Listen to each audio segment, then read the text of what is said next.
Hi, I'm the Tale Weaver Omar, and DM here at A Tale of D20's Network. Hi, I'm Zektown, and I am the DM here at A Tale of D20's Network. Zek, you know I am the Dungeon Master for the drama-fueled, anime-inspired fantasy epic Descent into the Void, right? Yes, but Omar, you know I am the Dungeon Master for the comedy-riddled, trope-smashing fantasy epic The Natural Ones. I guess both of them are perfect shows for a tabletop podcasting network. It's a good thing that people can find us at ataleofd20s.com then. Yeah, you can also find us on Twitter at A Tale of D20s. That's at ATALEOFD20S, A Tale of D20s. And you can find each show on Twitter at The Nat Ones Cast, at THENAT1SCAST, The Nat Ones Cast, or Descent Void at DESCENTVOID, Descent Void on Twitter. So, if you want thrilling drama, or a side-splitting comedy, A Tale of D20s has you covered.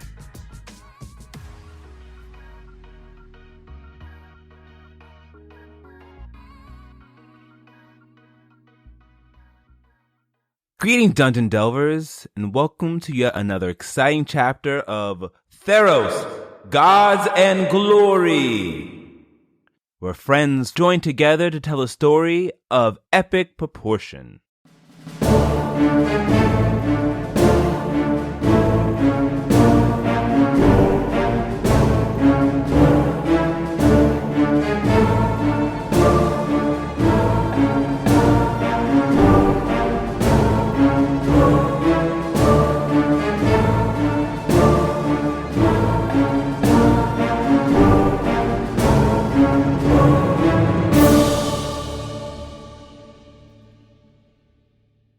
So, without further ado, let's remove the bookmark and start our epic tale. Today, for Theros, we have just family. So, to introduce, once again, say hello to Zeki, who joins us today, playing a new character in Theros. Say hello, Zek. Hey everybody, it's Zektown, and today I'll be playing Grecko Trojanov. Awesome. We have Travis. You know him as Harlequin on Descent to the Void, so give a big shout out to Travis. Hello, everyone. Today I'll be playing Evander. And you know him as Horatio Dularian Kane on Descent to the Void, but let's give a warm shout out to Lewis. Hello, everyone. I will be playing Luca today. Awesome. And I'm your Tale Weaver Omar. So with that, let's get our story of Theros started. Theros, a mighty and magical plane full of wonders and desires, where the very thoughts of the mortals form into extraplanar beings known as the gods that reside in the plane of Nyx high up above. When last we had followed our heroes, they had ventured off to free the sun that had been captive on a quest for Heliod and Crufix. They had completed it, returning the star to the sky, thus receiving the blessings of the two gods. And during this session, our heroes will be blessed with an additional D4 to all fire damage due to the blessing of Heliod, and +1 to all initiative rolls from the passage of time to the god Crufix. Our story today starts off in a glorious, beautiful morning. The light of Heliod shines down onto Camp Alepharan once again. It is a hot summer day, and a warm breeze with the smell of honeydew and roses and other delectable flora breezes throughout the air. Inside one 3-story temple, although bright outside in juxtaposition inside, is dark, where the followers of Phoenix roam about.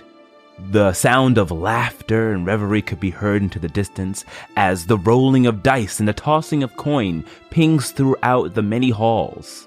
Inside of his room, a Leonin rests within his bed as a pinging can be heard within Luca's ears. Oh, heroes. This thing on? Yeah, this works.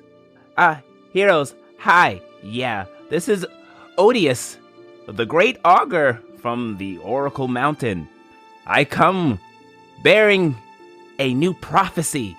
Please, if you can hear this, head up north, high up to the mountain of the oracles, where I can give you a special treat. Now, hurry along now. Time is of the essence. Bye-bye. As Luca, you are awoken from your nap or your training, what you normally would be doing in the morning, as hearing this pinging from the oracle. Describe yourself and what your room looks like. So Luca, as you mentioned, is a Leonin. He is a white bird, a big, giant man. At the sides, there are two very thick purple left and right. He has a very stern, look on his face, like he looks seasoned, well traveled. A scar on his right eye, right at the end of the eye, from many of his past battles. He's fairly a muscular looking Leonin. He's not scrawny.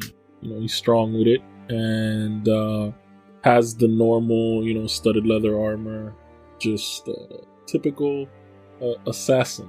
And he gets up out of his bed and he grabs his equipment. Oh, I guess I gotta make my way up to Oracle Mountain then, and he'll head out. All right. Within the same hall, simultaneously, as a ringing can be heard in the ear of another member of Phoenix. Grecko, you hear a message popping into your skull saying, to all the heroes who can hear this, this is your Odious, the Oracle from Oracle Mountain, coming with a prophecy. Please make it here as fast as you can. The gods do not like to be kept waiting.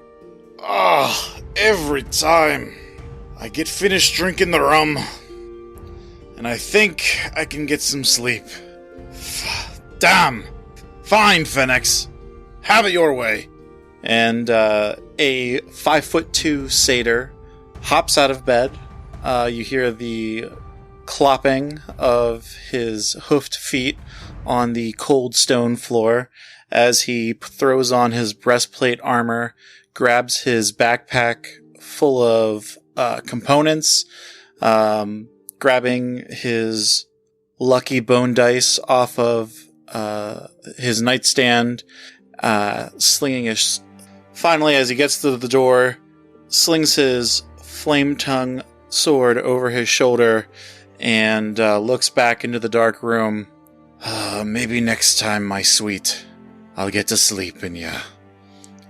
And Grecko makes his way. Alrighty.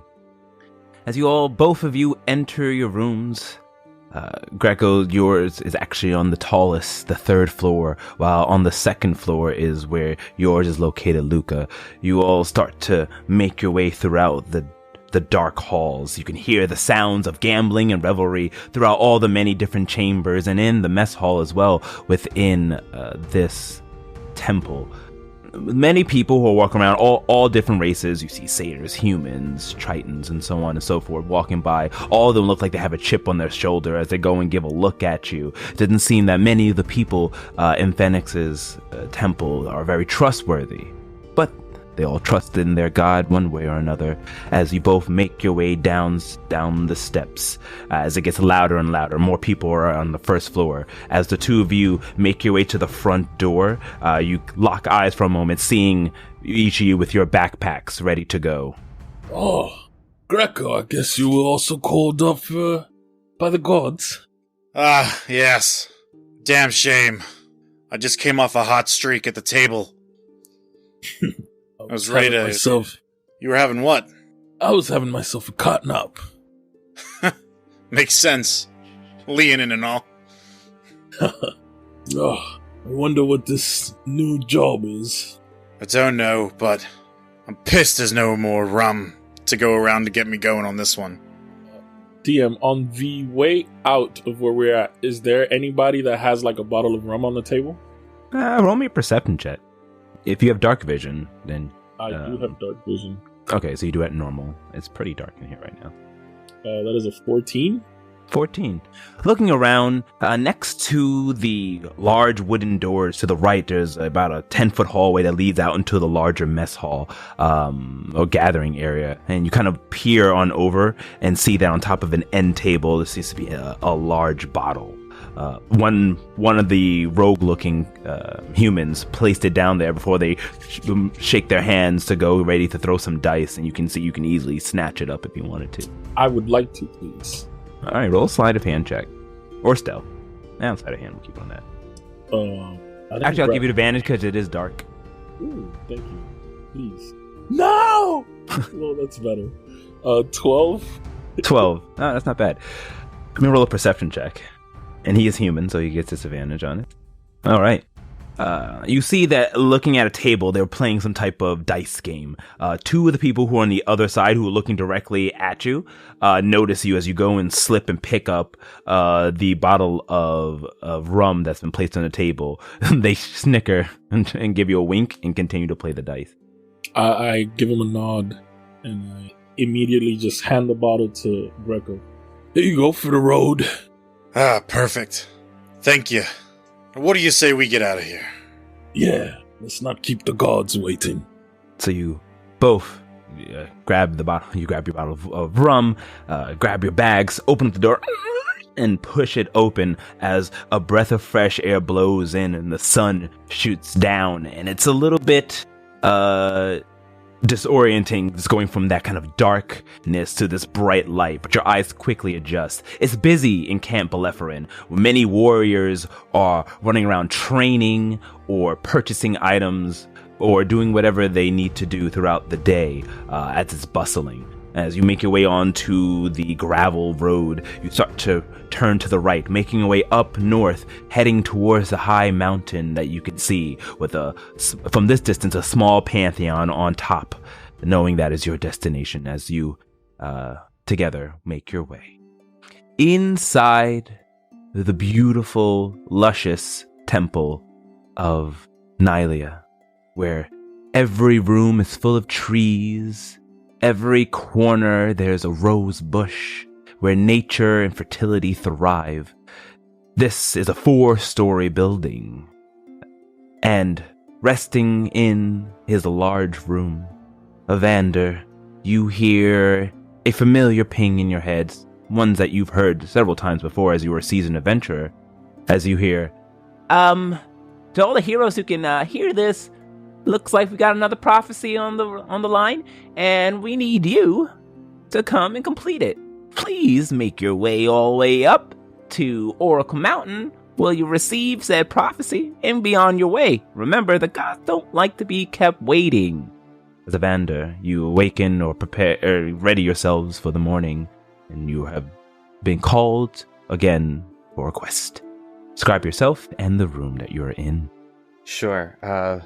Evander is a Loxodon, but he is a woolly mammoth variety. He has a 7-foot tall, stocky, powerful build frame. Very muscular, still lean for a Loxodon. He is overbearing compared to a human and elves, but thin compared to other Loxodon. He's the Jason Momoa of Loxodon, if you will. He has thick, big braids atop his hair that flow backwards, tied into a ponytail and down his back.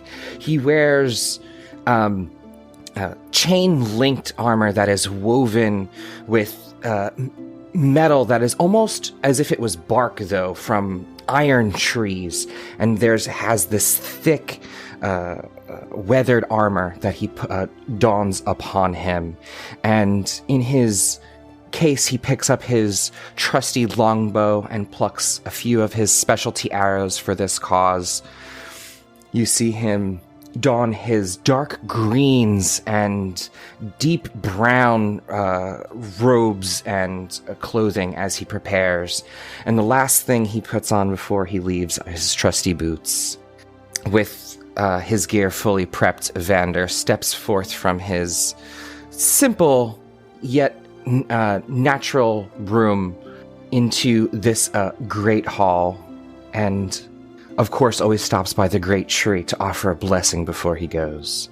It is my honor to serve you, and I continue to watch these lands and these people. Blessings be upon us all. And then Evander kneels in front of this tree, and then jumps 5, 10, 15, 30 feet into the air and high-fives one of the branches up there. And you can see that there's little marks, little notches in this tree to sort of indicate his progress and growth over the years. And he always tries to beat his record, leaving a little notch. Landing, doof, sort of in a superhero pose. There's a soft thud, not very loud, but a deep rumble. There's a smile across his face, and his trunk sort of wags happily as I head out the temple with my gear in tow. Alrighty. You look back one last time, and the many members who worship Nylea all give you a bow. Even one little dryad-looking humanoid walks up, placing a wreath over your neck. Blessings be upon you for Nylea. She walks back before leaving. I'll bow my head to allow her to place it upon me, and as I raise my head, I'll whisper a soft thanks. Blessings be upon you. Sweetest due to you, sweetheart. She chuckles and walks away. And the sheer size between the two of you is great, but nevertheless, she smiles and walks away as you exit the building, going off into the day, witnessing the passerbys and the beauty and the excitement that is the Bellephrin this morning. You turn to your right and start to make your way up to the Pantheon high atop Oracle Mountain. So, as you all begin to walk your way, eventually you hit the base of the mountain and begin trekking your way up. It's a steep climb, but a climb you've all made several times, so it's not too difficult. As the two of you, Luca and Grecko, see from the other side of the mountain, when you get about a quarter of the way up, a large elephant-looking creature, garbed in the clothing of a Nylean worshipper.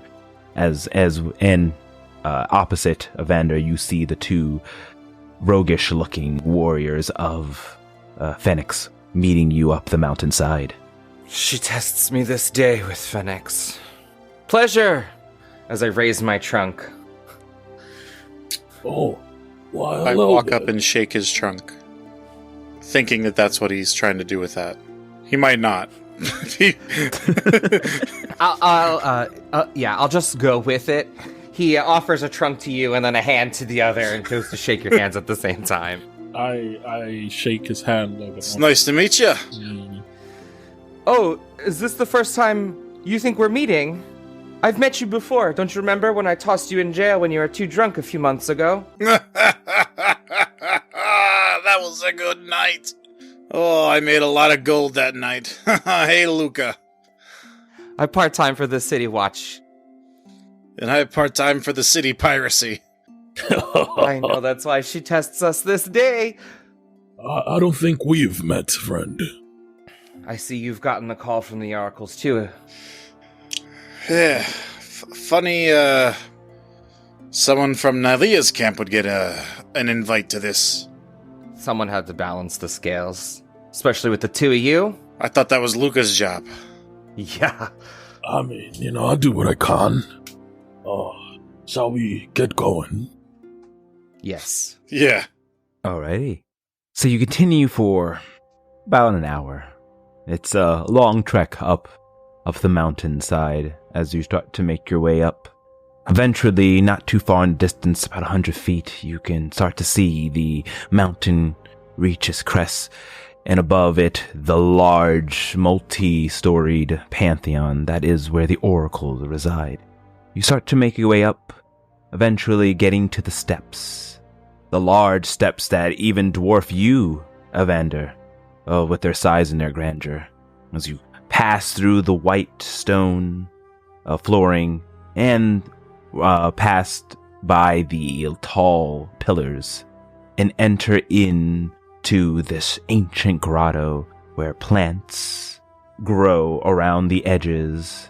The ground is made out of stone and dirt, and indirectly in the middle, you see there is a tablet, or not tablet, sorry. You see there is a stone table where a man, a satyr, with ram-like curled horns, a white toga, and a gold and green kind of laurel around their head, turn to you with brown fuzz and fur around that look a little bit wild on the arms and legs that are showing between the toga.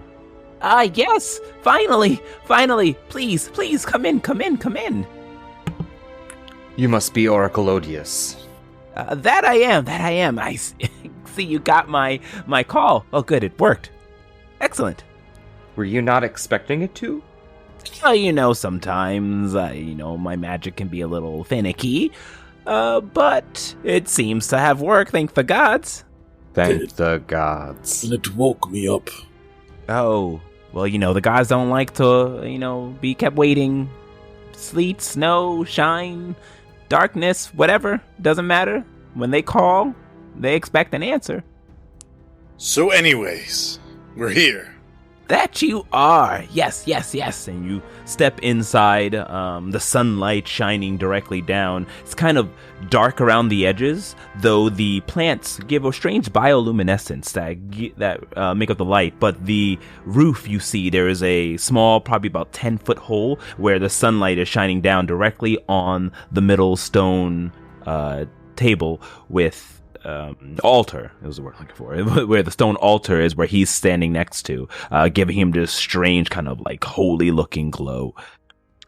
To the left of him, there's a whole wall full of scrolls, tablets, tomes, of the like, that he begins to walk on over as you step closer towards him. Yes, so let me just grab the right prophecy. Not this one, as he goes and starts to pull them down, throwing them on the ground. No, this one's for other heroes. Oh, no, not that one either. Oh, wait, here it is.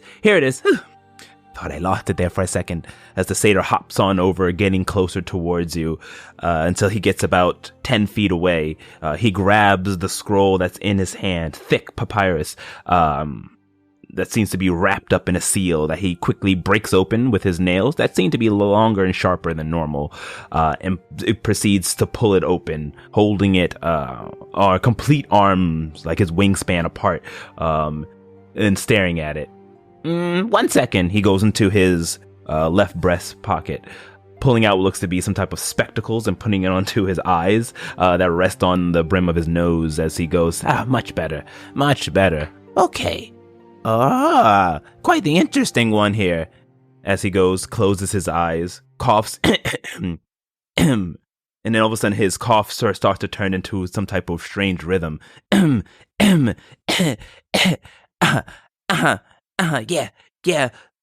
Find the book of knowledge, Bane. Seek guidance in the palace of the same name. Reach out to those in authority and be led to the site that holds your glory. Solve the riddle to locate the tome in the place of the hippodrome. The compass that points in one direction will only lead you to misdirection. Yeah. Follow the one with many faces. Retrieve the prize. Receive our graces. Have the tome in hand by next new moon, or forfeit their lives and seal their doom. Seal their doom. That's it. And he closes it back up. Seeing that you're a bard on the weekends then, huh? Oh, I like a little performance here and there. I feel like it spruces up the prophecy and all. So we have to find a tome? That's what it seems like. But, and he goes over towards the altar after closing the paper, I do have some things for you that the gods have sent to help you on your journey. here's, and he pulls out a sack of money that jingles. It's about 4,000, 3,000-ish gold, 1,500-ish for all of you, for you to use on your journey there. And then he pulls out another box, a crate, and puts it on top of the altar, and you hear the sound of clanging glass. These will help you as well. They are potions of superior healing given to you by the goddess Ephera. She is the deity that you will be serving today. Thanks, Ephera. Blessings to you. Praise be to Ephera, then. Indeed. All right. So you all gather your items, gather your money, as Odious turns says, Yes, you should know the drill by now. If you need to use the funds to purchase whatever you need over in Belephalin Square, over at Heroes Way, and they'll be able to give you what you need. And, of course, I'm not sure exactly where you need to go, but the Pegasus will be able to lead you to your destination before heading back. Fantastic. I'll carry this, and I'll grab the heavy crate and haul it around for us, if need be. Oh, thank you so much, Evander. Very kind. No worries. I know that this is a burden for smaller folk. As he says to like a 6'5". I still look down upon you. Yeah. It's true. I'm looking at you like, oh, I wonder if I could just hitch a ride on the Evander. Maybe if you pull your weight. So, I guess we go to the Polis of Knowledge? Do we have a map? I sure hope you do. You should have a map of the Great Theros. But if you need one, and he goes over to where all the scrolls were, starts throwing papers down until eventually grabbing one. He goes, here it is. And he goes and hands you, unfurls it, showing you the map of Theros, and then hands it to you. Akros is war. Setessa is nature. Which one's known for knowledge? I thought Meletis was known for knowledge. I just know where the gold is. So we're going to seek guidance in the polis of the same name. What if find the book of knowledge, Bane? What's the antithesis of knowledge? Is it ignorance? Would that be the warmongers? Should we go to Akros? I'm not really good at this sort of thing. And just so you all know, my intelligence is an 8. So is mine. We're not the smartest group today. And rounding out the group, I also have an 8 in intelligence. They put 3 dumbasses to solve a riddle. 3 dummies in charge of a riddle. Oh my god. This is great. This is going to be a 2-parter. So, I mean, I say that. I say, like, Akros is war. Isn't that the antithesis of knowledge? Ignorance and fighting? Oh, what's an antithesis? It's the opposite. It's a big word. Means opposite. I mean, maybe. Solve the riddle to locate the tome in the place of a hippodrome.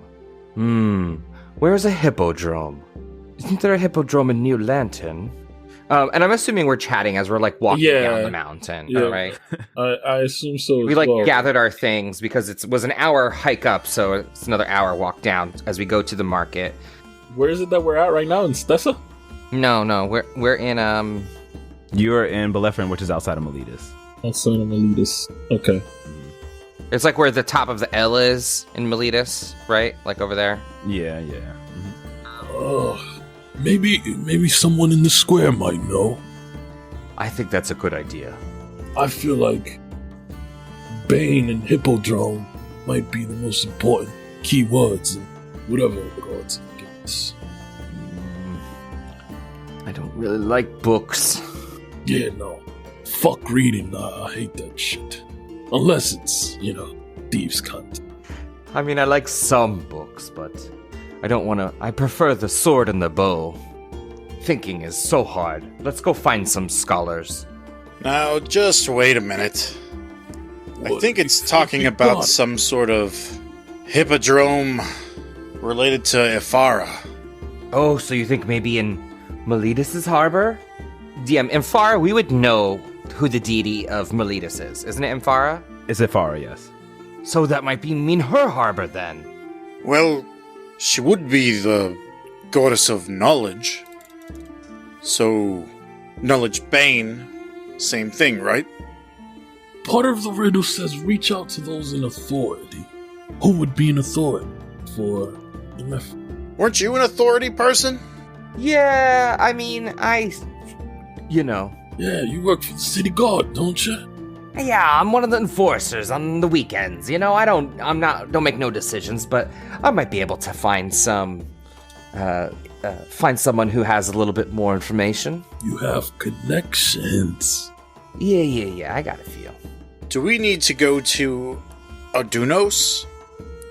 It has the crypt. Never been there. The crypts of the lost are there. That the lost would be forgotten. It would be the bane of knowledge, right? I mean, that makes sense to me. Book of Knowledge Bane. Seek guidance in the polis of the same. Where's Dunos at, right? It's north of the coast. Glory soft. And it's a hippodrome. Hippodrome. Is there a hippodrome there? I don't know if there's any hippos there at all. No. It's like a theater. I thought a hippodrome was like where the gladiators fought. Yeah. Adunos. Seek guidance in the polis of the same name. What polis are they talking about? Would it be the Malit? city of the dead? The city of the dead. Whose polis is Adunos under? Wouldn't it be under Akros' polis? Adunos is his own polis. Oh. I think we need to find out what are the names of legendary books, and then that will tell us which polis to go to. But since none of us are readers, it seems we can't identify any legendary books. Well, can we identify a library? I could probably steal a book. We have resources. You don't need to steal. I mean, I know I don't need to, but I can't. That's the point. It might come in handy having an extra book with us. I know in a lot of those libraries you can't take them out. True. If it comes to it. What if It's for the mission. What if we have to replace the Knowledge of Bane book with another book? We have a book on hand. Let's go to the library. You're deviating from the Oracle. Alright, so where do you guys want to head? So you definitely want to get to Bellephron Square to get provisions, correct? Yeah. Yeah. Okay. We could say as you're talking, you make your way down, trying to decipher the strange riddle the gods has given you, making your way to Bellephron Square. There, the statues of all the main gods and goddesses are placed throughout as fountains as you make your way to this bazaar-like area, full of people doing shopping and selling and all of the sorts. If you wish to go to where the town's guard is, or garden, you could head there, or if you want to do any type of shopping, you can make your way, and we'll say you go to different shops and purchase all the items you wish to do along the way as you make your search to find more information on this quest. There's an assortment of uncommon and common items that you can choose from. Just go ahead and place them in your character sheet and deduct the price from the average cost. Oh, I love this Fletcher. They use the best bird's arrows. I'll take 3 of your finest. 7. Certainly, sir. As the one gentleman gives you the items after you purchase them. You have bracers? I didn't realize that they came back in stock last time I was here. I couldn't afford them, but I think I'll snatch these up as well. As I start pulling out the golds for the bracers of archery and a few of the +1 and 2 arrows. Okay. So you go ahead and look at some magical or enchanted arrows they have there. They are moderate price, some of them about 300 gold, for a little bit more here or there. But you go ahead and strike deals and get the items you want, and I will place those items within your character sheet and deduct the cost for you. Have a good day, sir. May the gods be with you. Also with you, have you heard of the Book of Knowledge, Bane? Book of Knowledge Bane? Why, is it some type of artifact or something? Yeah, we're thinking so. Do you know of any? You see, I'm not really a reader. He goes ahead and ponders for a moment. I'm gonna roll a history check for him to see if he knows anything. Well, there's a legend I think I've heard once. This human gentleman says as he walks up, wearing a kind of brown toga. The goddess of Farah, she has 2 books. The Book of Knowledge and the Book of Insanity. Both work hand in hand. Legend has it that the Book of Knowledge will grant you that, but the Book of Insanity will impose that upon those around you. I'm not sure exactly how it works, but, that's the only thing I can think of. Much appreciate the information, good sir. I'll flick him another gold coin. Oh, thank you. He catches it. Is the Book of Knowledge paying the Book of Insanity? I would assume so. That makes the most sense. Seek guidance in the polis of the same name. So we now know that it is Amphara's books for sure. I propose we go to Miletus. Are you sure they don't mean a polis of insanity? Oh, you're a smart one there. And I take my trunk and pat him on the back a few times. Doof, doof, doof. That's a good catch. Well, That sounds like Mogus. Mogus, he's a rough one. I don't know if my sway with the local authorities there will hold much weight. Miletus, I know a few people, but I have not been up to Andunos. And you would all have common knowledge of, if you're talking about Udanos, it's forbidden. It's not forbidden. It's forbidden for normal people to go there, though, if diplomats or high powerful people need to travel, they will. It's a city of undead, Is it hostile undead, or is it under the control of some power that what's the common knowledge of it? The common knowledge is that it's under the power of undead. There are living people who are there, but it's kind of like a dark and desolate place. And there are people, the returned ones, they're called, who harbor there. And people stay away from that area. It's dark juju there. But they are a city, and they have many citizens, so they're just as powerful as Akros, Miletus, Satessa, etc. So it is like a city. It's just like a creepy, weird city. Yeah, think of Undercity from World of Warcraft. Like the Undercity. Okay, cool. But obviously, if a human walks into Undercity, they'll get eaten by a bunch of zombies, so... Yeah. Undead people. Well, if that's the case... Shall we, possibly visit the library then? Might be able to find more information. This Book of Insanity. I think we should go to the House of Amphara. Perhaps we can seek knowledge from those who worship her directly. Whatever we do, we should do something. You know what I mean? Alright. I think... Is there a library in our camp? Yes, actually the best library is that, in fact, in the House of Afara. As she is the goddess of knowledge, she has her worshippers harbor the rarest and best books within the entire camp. And if you wish to learn any information, people go there. They can be a little stuck up. I see. Okay, so then, would we know that the library is in the Amphara house? Yeah, yes. So then I'll say, I think we're aligned. The library is in the Amphara temple. Lead the way, friend. Oh, alright. I probably do know the way best since I've patrolled these streets. Okay, so you go buy your several items. You can go ahead and place the items that you decided beforehand into your character sheets. And deduct the gold from it appropriately. As you go and make your way throughout Camp Alepharin, heading to the west, where the camps for the greater gods are located. Some of you have yours in there, some of you do not. But you make your way through the winding paths, passing by all the other members of Camp Alepharin, until you reach a large pantheon-like building, several tiers, about 5 tiers tall. There are windows lining each floor, as it is completely white, and a symbol of the Meletian tome of knowledge on top of it. What looks like a gigantic book with strange writing, not in any language that you would understand, though you know it's possibly celestial, the language of the gods. And it almost feels alive as you look at it. The magic is just seeping off of this large multi-story building as several worshippers walk down the steps, clad in all white and blue togas and outfits, carrying books of the sorts and quills and other types of scholarly equipment. As you make your way up the steps and enter into the hallowed halls of Afara, one person, a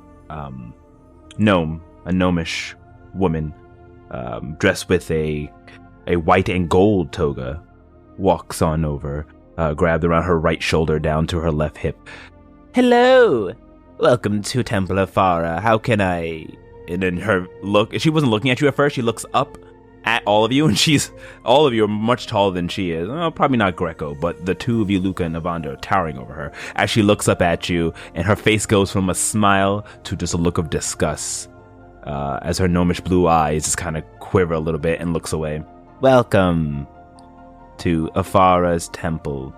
You must be worshippers of... Phoenix, I see, and Nylia. I can smell her on you.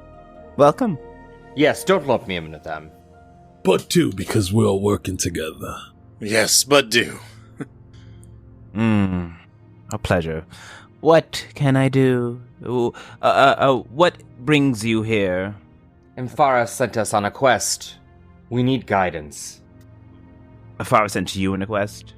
Yes, Yep. he did. Are you jealous? Here, look at the scroll. Look at the scroll. And I'll, put it in her face with my trunk, and I'll, wave it in her face so I can have it unfurl. She puts her hands up with a look of disgust and turns away. The gods work in mysterious ways. Sure. All right, Phoenixians and Nylians. My name is Evander. Evander. My apologies.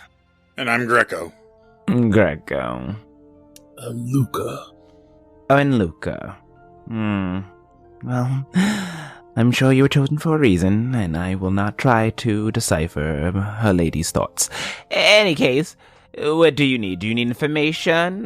Do you wish to go to the great library of Afara? Well, Both. both. You see, what's the best way to put it for you? Us big dummy, you smart people. Can you tell us what this means? We think we need to get the bad book of Afara, but we don't really worship her, so... You're right, you don't, so I can see where your conundrum comes from.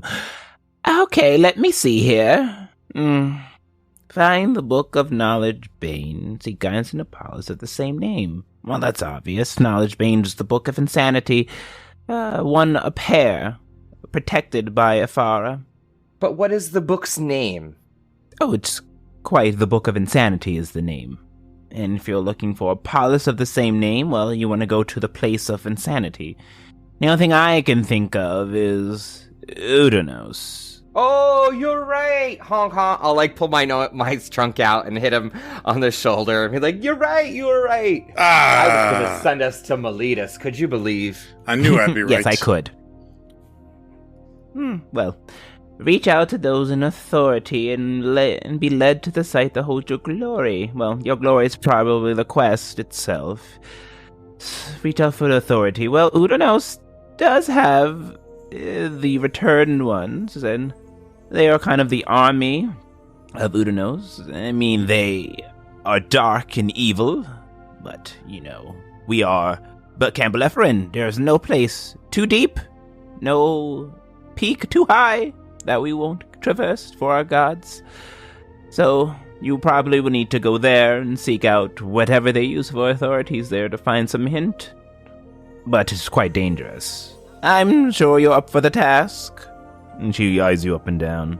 It was very fortunate for us to meet you.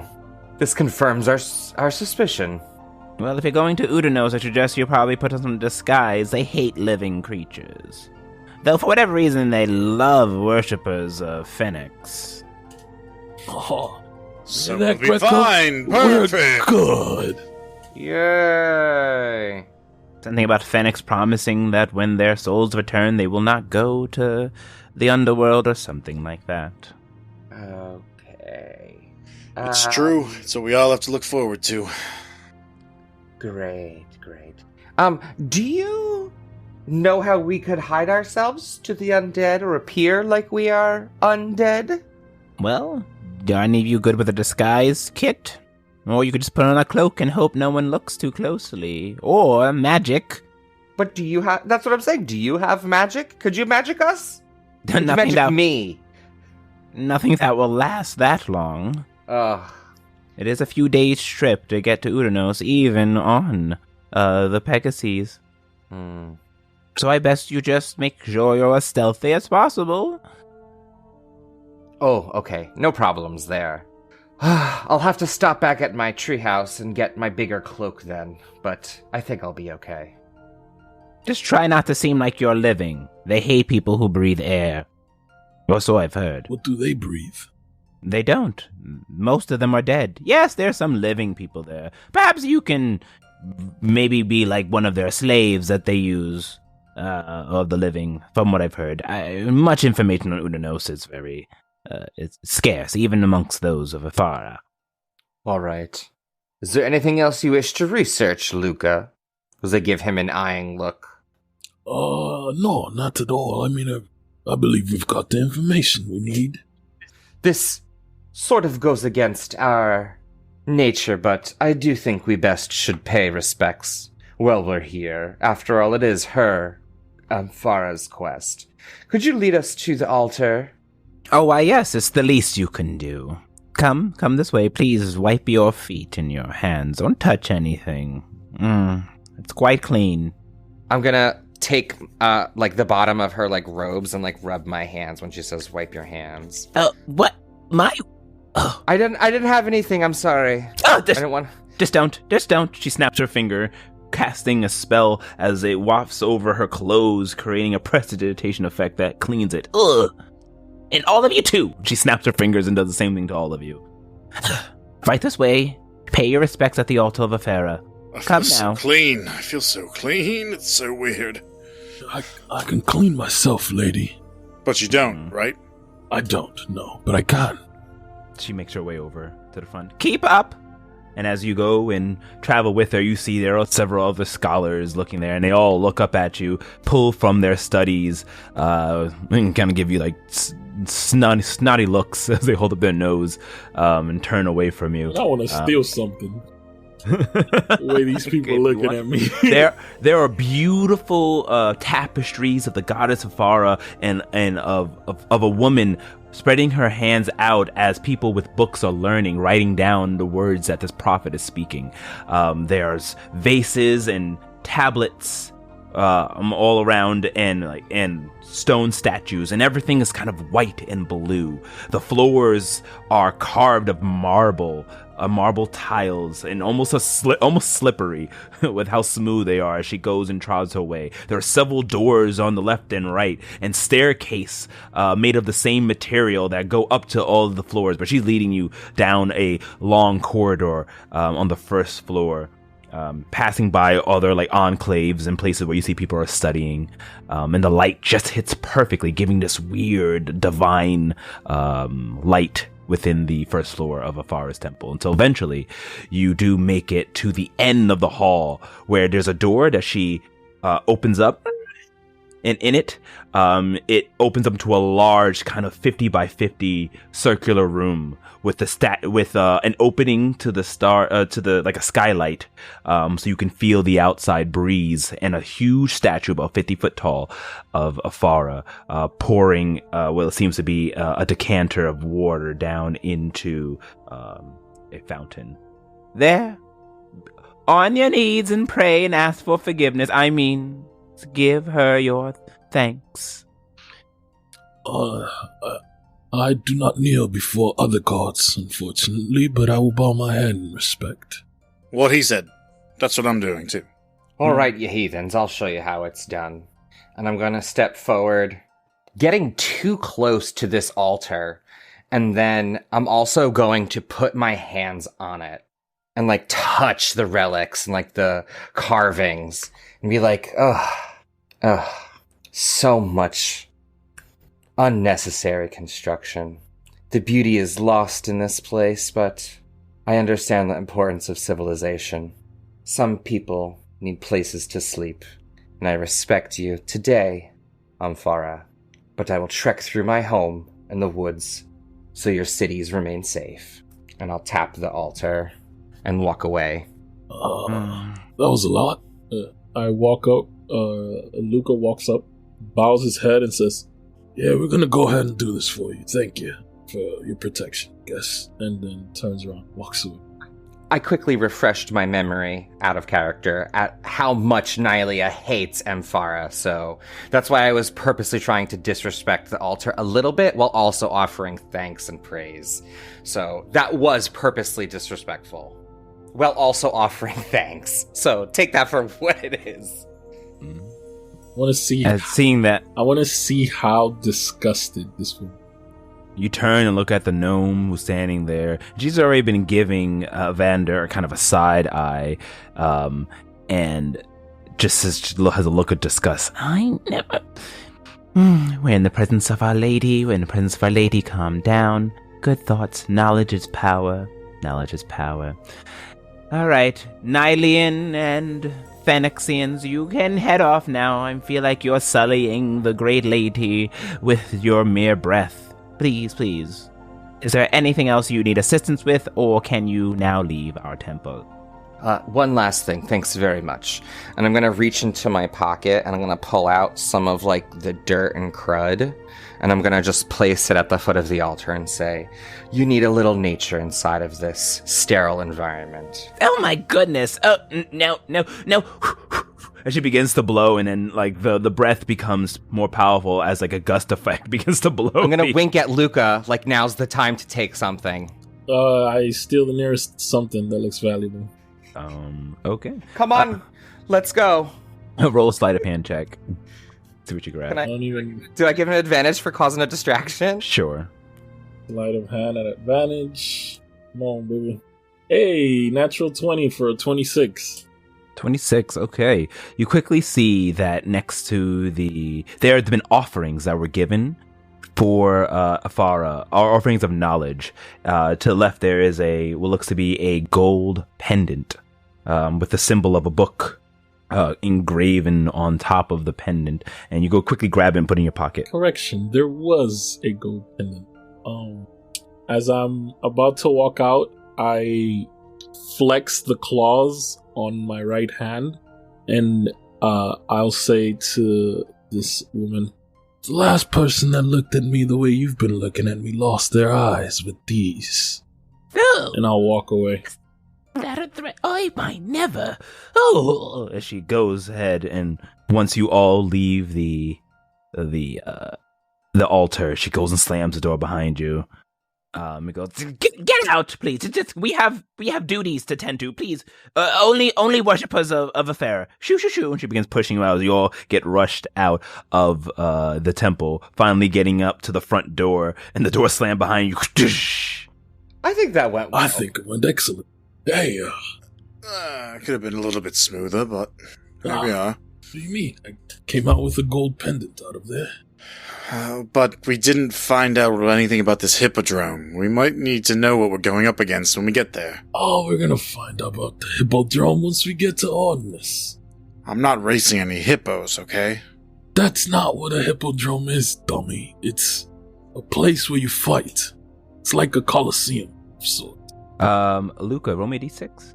Uh-oh. 1. 1, okay. Give you +1 to make it a 2. So you get 2 piety points for stealing. Phoenix graces you for, you hear the laughter of your god within your ears, like a small little chuckle. And as you do, you feel a connection greater to your god.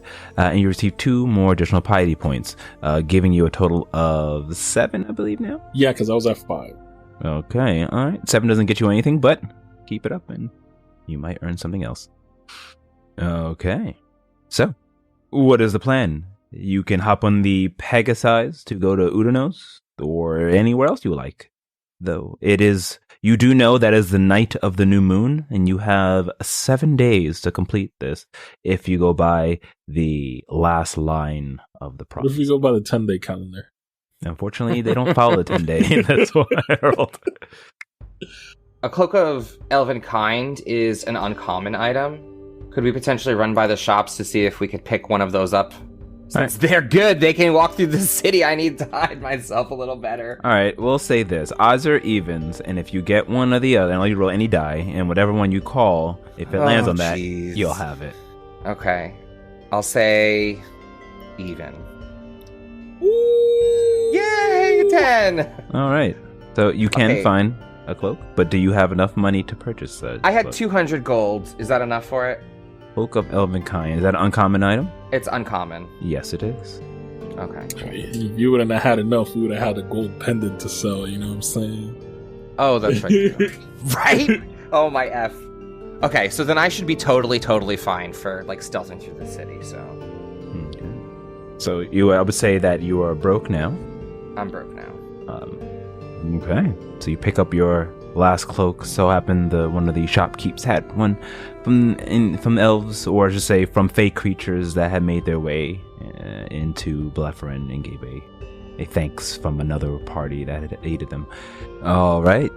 Is there anything else you wish to do? Or do you wish to go to your next destination, which I'm hearing is Odanos? Yeah. Okay. So you all make your way over to the Pegasus stable as a short satyr there is tending to the horses. He looks out of breath as he's running back and forth. See, they seem to be anxious as you hear, settle down, please. Settle down, calm down. Come on, Nightfire. It's okay. It'll be fine. We have customers. We come to the Blephrin Pegasus stable. How can I help you?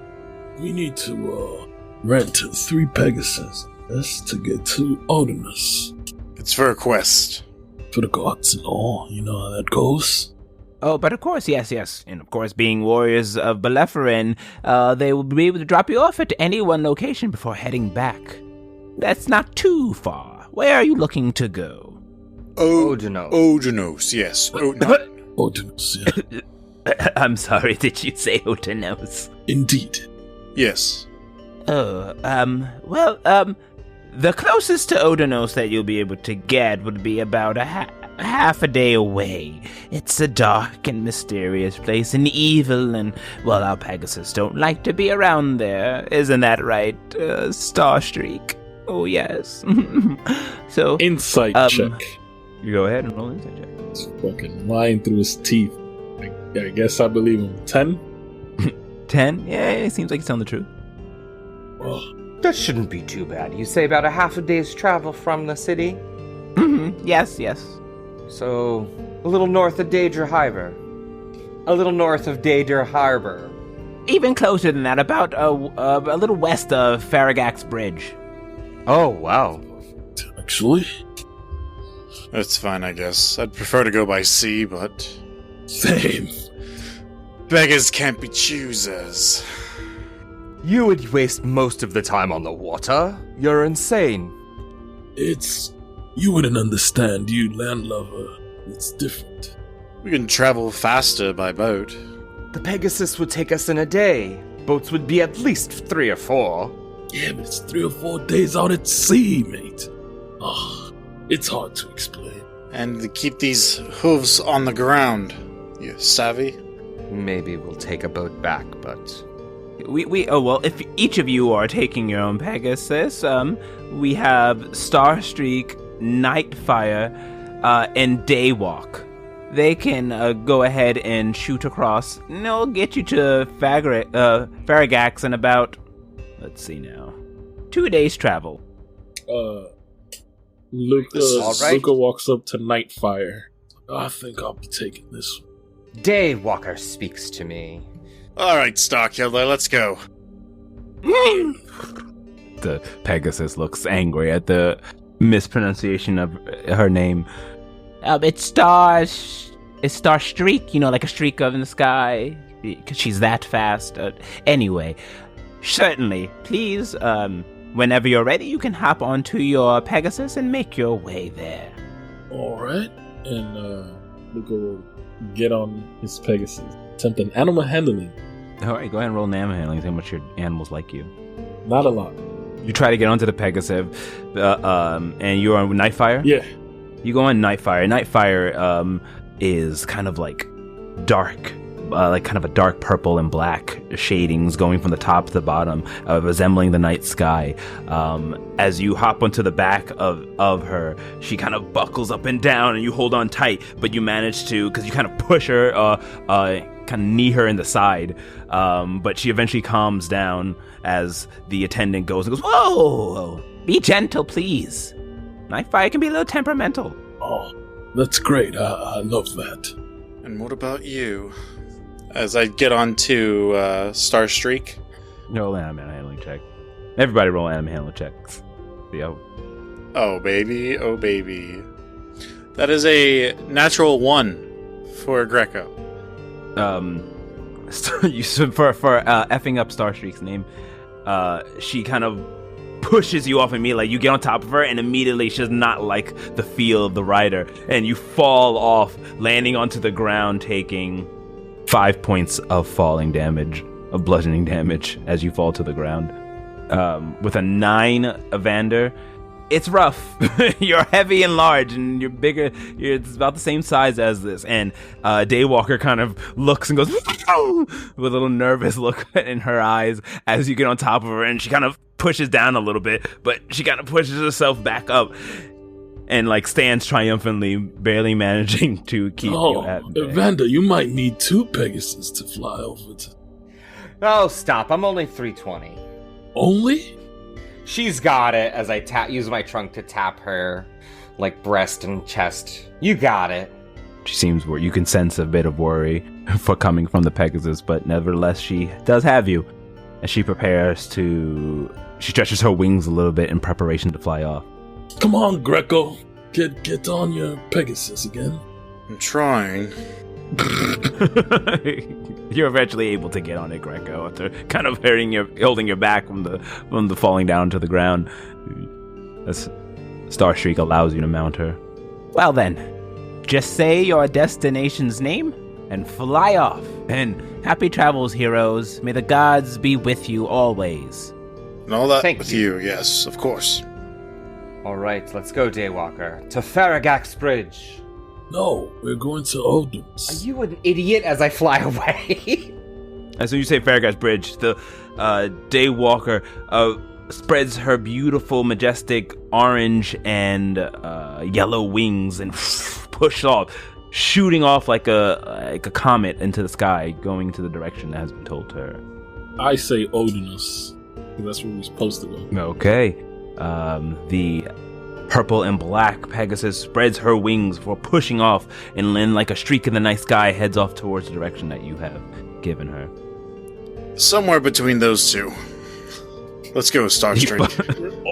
We're all gonna end up in different locations. Starstreak shakes her head and just shoots off. Starstreak being a weird rainbow colorings of purple, green, blue, white, and just shoots off in a technicolor shot into the sky as you all fly off to all the directions that you have given these Pegasus. Did we fly off in 3 different angles? Slightly different angles. Yeah. He was like, the horses can't take you there. You have to be west of Farragax Bridge. That's where they're gonna drop us off when we say Odinus. That's not what he said to me. That's not what I heard. So you all start to fly off. It's a 2-day travel, and the Pegasus do need to rest at some point, but they fly fast and furious. I'm gonna say to mine as we're flying on the first day, be like, can we regroup with the other Pegasus for this first night? You're not sure what that means, let's speak it. I'm just gonna say it and hope she gets it. As you continue to fly, the sun quickly turns into night as it begins to set, and the Pegasi, they descend slowly, finding an empty ridge near the side of Data River, you all at 3 different portions, but still within kind of like a mile radius of each other. Because you can see the streaks of light as you're going at the same speed as each other. You can see in the distance. Evander, you land first as somewhere between the next to Titan Stairs, next to the Data River. Daywalker lands at a ridge, and you see another streak continuing, and about a mile away, the Pegasus lands as Luca. You land a little bit, about a mile north of where Evander landed, and Grecko, closer towards the plain. You land kind of inside of like a little cave area, as you are about, and then you all can see where each other landed, where it is. So you all know that you're some distance apart, since you all gave different locations. Once I've landed, because you said we saw them, right? Yeah. And I was the first to land. Mm-hmm. Would I know whom was the next closest person? No, you have no idea. You can make your way there. It'll only take you about like 20 minutes. Okay, after I've landed and I've sort of watched them, but they've lost my sight, I'll say to Daywalker, don't worry, I'll find them. And I'm going to pull out my longbow, and I'm going to pull forth one of my arrows, and I'm sort of going to flick it behind me, almost as if I'm dipping it into something, but I'm just flicking it into the air. And you see a sort of dark green and golden hue sort of envelop the arrow, and I'm going to shoot it up into the air, and I'm going to use my Seeking Arrow ability and fire it at one of my allies. And it says, using divination magic, you grant this arrow the ability to seek its target. When you use this option, you don't make an attack roll. Instead, you choose a creature you've seen in the last minute. The arrow flies to that creature, moving around corners, ignoring objects, including 3/4 cover and half cover. And it says if I hit the creature, I know its exact location. Okay. Who are you firing? I was going to try and target the next closest, like, one that I saw sort of like dipping. So you said we were flying and we sort of saw each other. So whichever horse's color scheme I knew was landing, because we saw that they each had a different one. The next closest person, my character would have known, but I don't know which one that one is. All right, that was Luca, so that would be the purple and black one. I will fire my Seeking Arrow towards Luca, and then I'll need him to make a DC 12 dexterity. As you all begin to land at your own spots and kind of search for where each other are, you close your eyes and focus on Nylia. Concentrating your arrow, you fire in that direction as the wind begins to blow and get carried towards the location of the person that you're trying to seek, which is Luca. Luca, you've exited the sleeping area and you saw where everyone landed as well. You also begin to kind of seek and look around. Go ahead and roll me a perception check. A regular perception check, Luca. 23. Okay. Being the adventurer to sail you are, as you kind of inspect your surroundings, after about 5 minutes, you kind of hear something fluttering in the wind as the wind blows. As you're kind of trying to focus on where that sound's coming from, you make way around one of the banks near the river, and see kind of inside of a tree, it looks to be an arrow. Its feathers fluttering, and it would be impossible for you to hear, but for some odd reason you can focus on the sound of the feathers of the arrow, the tail of the arrows hitting the wind. As you walk up towards it, you go ahead and notice pulling out, and then the arrow itself looks familiar. As you grab it, you can, at the same time as you grab and pick it up out of the tree, Evander, you get a sense, like a flash of the river, a rock and a tree, and the looking of a feline Leonin grabbing your arrow, and you can surmise the pathway to get to that location. Ah, that's where they are. Okay. Fuck is this? Head this direction, Daywalker. As he begins to just gallop, tired from all the flying, he just makes his way, but he can get there fast. She's a very fast steed on foot or in air. As you look up, after a few minutes of you inspecting your surroundings, Luca, you see off in the distance a dust cloud being picked up. And as you squint your eyes, still keeping your same 23, you can notice a large elephant man making his way over to you. Oh, that's Evander. All right. Oh, you found my arrow. Thanks. No worries. Here you go. I wonder what Grecko is. Grecko, you've landed into more closer to where Udanos would be, in the middle of the plain, not too far away from where you saw 2 light streaks fade away behind you as you've gone a little bit further than where they are. You can choose to go back there, or you can rest from where you are for the evening. Has it already gotten dark? Yes, it's dark. I was gonna say, DM, since we noticed the streaks go past us and we know we're going in that direction, it would make more sense for us to head to Grecko. No? Yeah, it's up to you. So I would tell Evander, I believe I saw him land a little further ahead. We should probably make our way to him, no? Yes, we should regroup this evening. Alright, let's go, Nightfire. Think you got a little bit of energy in you to get there? You get the feeling she seems to be a little perturbed, but nevertheless picks you up as the both of you head into that direction.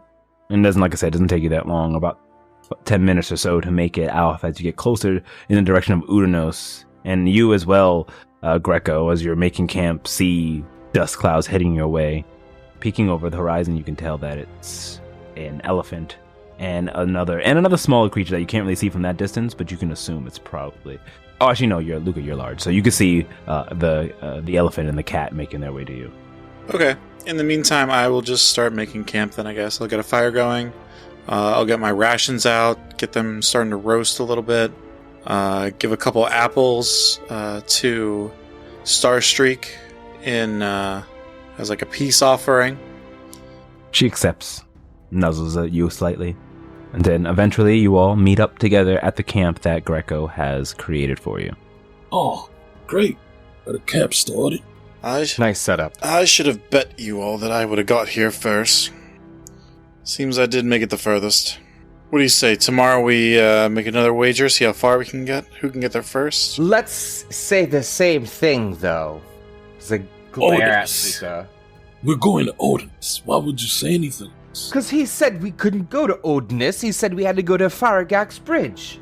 No, he said that the Pegasus don't like going to Odinus, so they're gonna drop us halfway there. You're gonna just let the Pegasus decide where it wants to go instead of saying at a specific location? They're absolutely capable of making a decision like that. Then you better give them the directest exact place. Drop me off at the same place you're dropping them off on the way to Odinus, please. Seems like it worked out fine either way, like it did today. You're capable, aren't you, Nightfire? As I give Nightfire an apple as well. She takes it, and all the 3 Pegasides look at each other. And they look at it, all 3 of you. And they're just kind of, after finishing their snacks, make their way over and seem to be in some type of kind of conversation with each other. Damn, I wish I could understand them. The night continues on. Is there anything you wish to do before bed? I speak to Starstreak in Sylvan, apologizing for my rudeness. But I also tell what was Luca's? Nightfire, that Luca is very unappreciative. I'm going to be a jokester in this aspect of it. That is true. Okay. She understands and gives you a neigh of acknowledgement. Kind of looks on over, and both horses look on over at Luca before looking back at each other. Okay. I would just like to do a quick perimeter check to make sure that there's nothing that noticed us landing. Certainly, we're on a perception check. Are we near any trees? Like, is our camp under a tree? No. So the tree, as you get into closer to Febros, the kind of like the area of Phoberus, you see things are dying, and so it's still grass and things there, but in terms of trees, no, nothing that would be like a large. Is there like a plateau or like a hill that's sort of in the area that we could go to get a vantage point? You're currently on a hill plateau. Oh, okay. So we have a good vantage point for keeping watch. Mm-hmm. Okay. So a 12. I'll take the first watch after we finish our rations.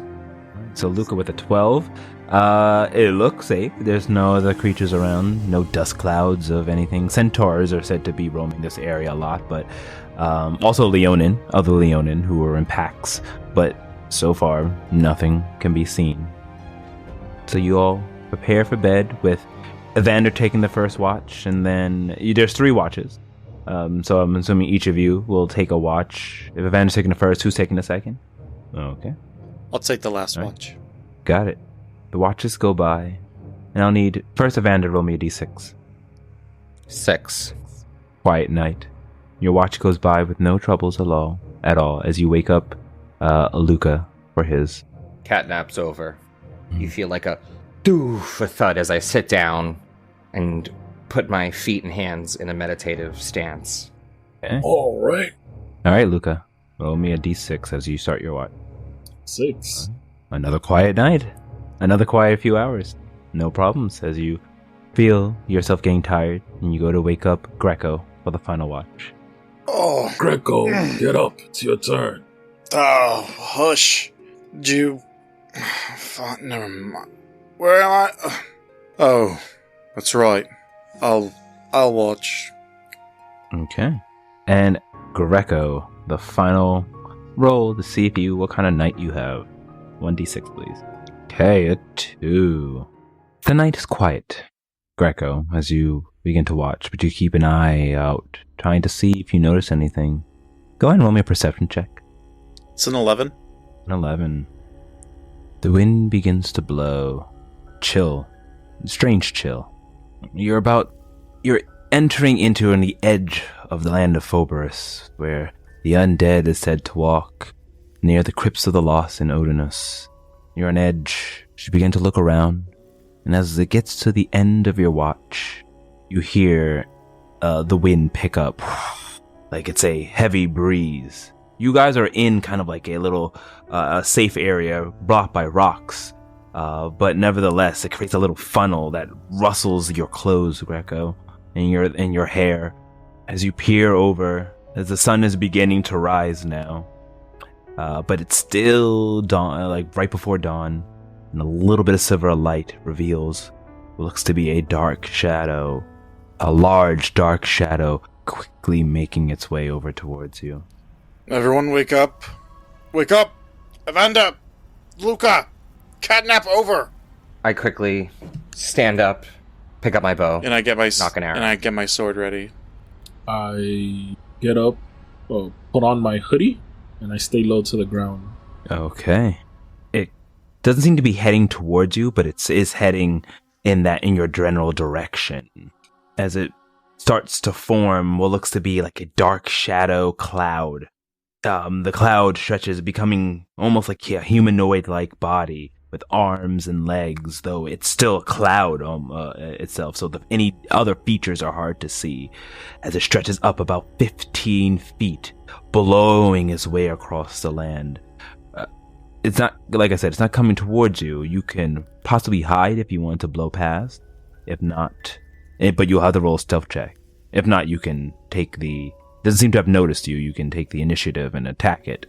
Or like go to do something with it, though it does look ominous and is heading towards you, and then looks like it may go past you, but the choice is yours. Being that I am already a rogue, would actually hide. Okay. Alright, roll me a stealth check. I would too. I'd like to sort of, as I see him getting into more advantageous position, I'd like to jump backwards and put my back up against the wall. Okay, an 11.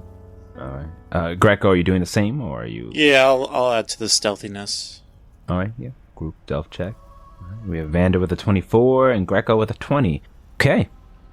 The wind howls even stronger as you all find points between rocks and stone where you can make yourselves hidden. Eventually, about 30 feet away from you, the wind picks up heavy. You barely are able to keep yourselves hidden and keep yourself grounded to not be blown away by the thick force of this gale, as what looks to be a black, shadowy, thick cloud giant with glowing red eyes shifts back and forth as if scanning the area. I'm going to roll a perception check versus the average. It turns its head to the left. It turns its head to the right and looks towards the enclave where you guys are. It then quickly turns around as if it noticed something and heads off in the other direction, blowing like the wind further as the wind begins to die down, till it becomes nothing but a speck in the distance. What the fuck was that? The hell should I know? I don't know. Have I ever heard of anything like that, Dean? You can roll me a history check. Brother, wish me luck. 8. No. Nah, doesn't ring a bell. Alright. Alright, I think we got about 1 more hour of sleep. And At this point, you all completed your long rest. You can rest a little bit more if you want. If not, you can hop onto your Pegasus and continue to go. Hopefully this creature will not find you again. I say we get some distance between us and that thing. I agree. Let us go. did you get enough rest, Nightfire? He's like, try to pet Nightfire. Okay. You go ahead and pet Nightfire, and she seems to be... She was on edge. They all were on edge, but have calmed down now that the wind has stopped howling. They were also being stealthy, afraid of what it was, and she nuzzles you for comfort. Oh. Okay. You all gather your things and mount your Pegasides, and call out where you would like to go next. What was the name of the people we had to go see? The Return. Let's say the Camp of the Returned in Odinos. I don't know if that's too much. How about just Odinos and we all land near each other? Nala's arrow guide us. All right. Odinos. I say it to like Odinos. Odinos. Okay, and they each spread their majestic wings and fly off in a V-like formation, switching every so often the leader as you make your way together towards Odinos. Once again, it takes about another day's travel, though, as the sun rises and then it sets, because these Pegasi can go for the entire day, as long as you are able to stay 8 hours on a Pegasus, which is very comfortable. You land about a few hours west of Farragak's Bridge. Here, the land seems to be more desolate than it did before.